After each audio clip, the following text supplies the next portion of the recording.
La tuberculosis es una enfermedad altamente contagiosa, muy peligrosa ya que a menudo pasa desapercibida. Aunque parece gozar de buena salud, el peligro que corre Christopher es muy real. Si no recibe tratamiento, la tuberculosis puede ser muy destructiva, incluso mortal. ¿Ha tosido el niño en algún momento? No. La tuberculosis se contagia por contacto cercano. Luego, si Christopher ha estado expuesto a alguien cercano, debe padecerla. El problema es que los padres no parecen estar enfermos.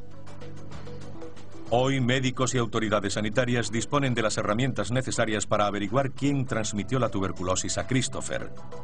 Y cuando lo descubren, lo tratan antes de que pueda contagiar a otras personas. Sin embargo, a finales del siglo XIX, este tipo de investigación ni siquiera era una opción, porque a pesar de que la tuberculosis era la primera causa mundial de muerte, nadie sabía cómo se adquiría.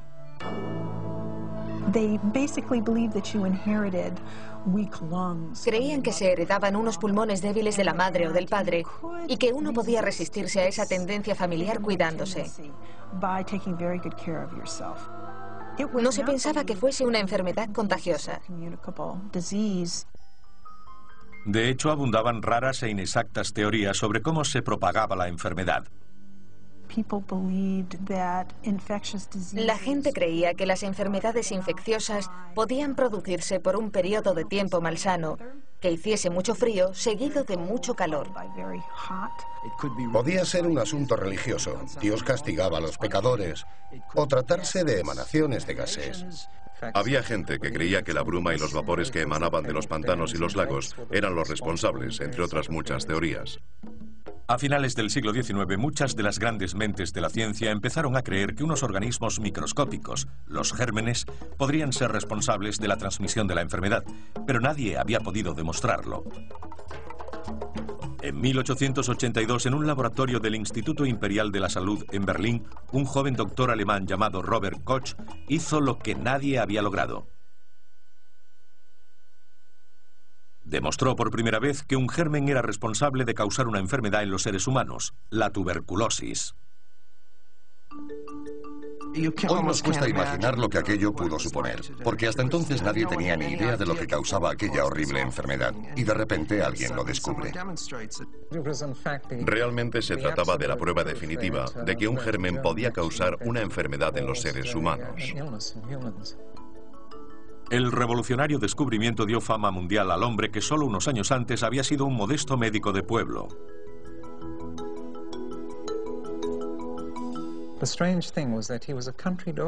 Lo más extraño es que se trataba de un médico rural y solía ver cómo los animales morían de carbunco.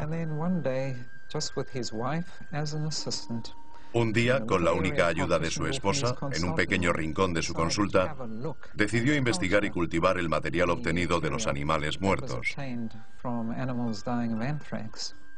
Con una serie de sencillos pero extraordinarios experimentos, Koch aisló el germen del carbunco, demostrando que era el único responsable de la enfermedad.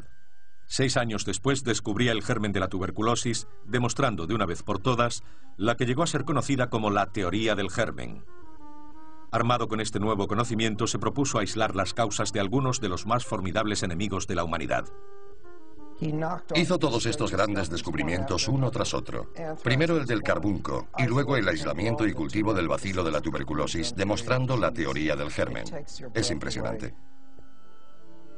Él y sus discípulos lograron identificar las causas del cólera, la difteria, la fiebre tifoidea y la sífilis, por nombrar unas pocas. Realmente, el descubrimiento de los gérmenes, los diferentes microorganismos que causaban enfermedades, fue todo un hito histórico, pues ya sabían mejor qué debían buscar. Y a medida que pasaba el tiempo, podía empezarse a hablar de tratamientos porque ya se conocía el problema.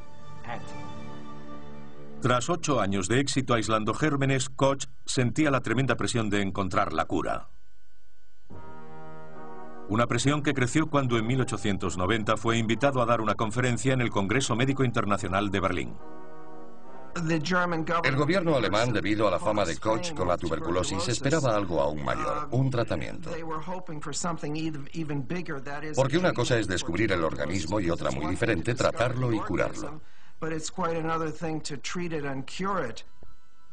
Y Koch no los defraudó. En su presentación expuso ampliamente sus experimentos con una sustancia a la que llamó tuberculina. Finalizó su exposición diciendo: "Por fin he dado con una sustancia que previene el desarrollo del bacilo de la tuberculosis". De forma indirecta, anunció que había descubierto que la tuberculina podía prevenir la tuberculosis. Lo dijo vagamente, pero la gente creyó en él de inmediato. Por supuesto, su fama hizo que todo el mundo le creyera. Fue noticia de primera plana en todo el mundo porque la enfermedad causaba, y aún causa, mucho daño. El mundo entero pedía muestras de esa nueva cura. Solo había un problema: la tuberculina no funcionaba. Resultó que la tuberculina hacía que la gente empeorara en vez de mejorar. No la había probado realmente. Solo tenía una corazonada y algunos experimentos preliminares. Que aquello provocó cientos de muertes por tuberculosis, que de otro modo no hubieran ocurrido. Pocos hubieran sobrevivido a un escándalo de tal magnitud, pero Koch lo hizo. De no haber sido tan famoso, probablemente habrían acabado con él. Pero lo que había logrado antes fue lo que lo salvó. De hecho, no solo lo salvó. Incluso después del escándalo, el gobierno alemán lo nombró jefe de su propio instituto para el estudio de enfermedades infecciosas. Y en 1905, por sus investigaciones y descubrimientos sobre la tuberculosis, Robert Koch recibió el Premio Nobel de Medicina.